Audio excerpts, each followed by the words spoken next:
State lawmakers are taking a closer look at a ballot proposal that won't be on most Arkansas ballots, but is now in the middle of an investigation.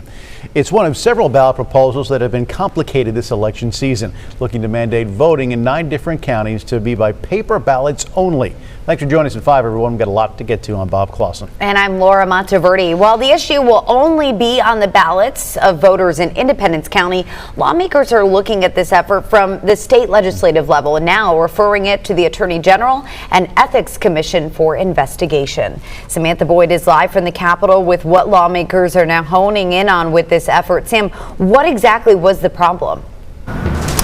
Yeah, Laura, the big concern for lawmakers is the group's use of out-of-state canvassers who they also say altered documents. Legislators are saying this is ironic that they are now calling for investigation for a group whose main priority is integrity. A legislative meeting Monday devoted to one agenda item: how the group Restore Election Integrity Arkansas sought to get their paper ballot measure before voters in 9 counties. This is a meeting about the potential abuse of our initiative system. State Representative David Ray says they discovered violations as the ballot proposals continued to be thrown out by different county clerks. First, the use of paid canvassers from out of state to gather signatures for the petition, which Ray says violates state law. It's about whether petition fraud, which is a Class D felony, has occurred in our state. The Saline County clerk noticed 18 of the canvassers appeared to have altered the already notarized documents and put a Conway hotel address down before turning them in.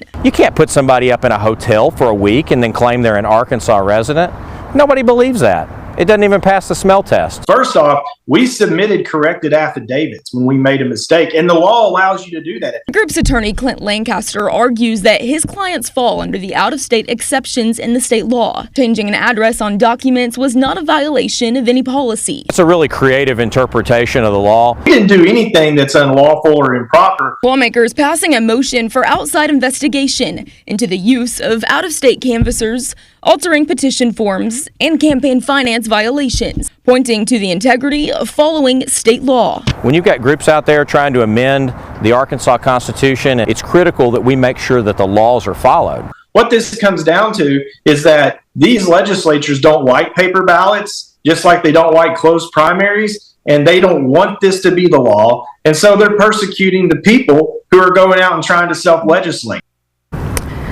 Now, clearly there are different interpretations of this state law regarding out-of-state canvassers, so I took a look at it, and it does not clarify whether those canvassers have to be residents of Arkansas or not. It just says to provide your current address if that's different than the one that you usually live at when you're turning in signatures. The Secretary of State's office agrees with Ray.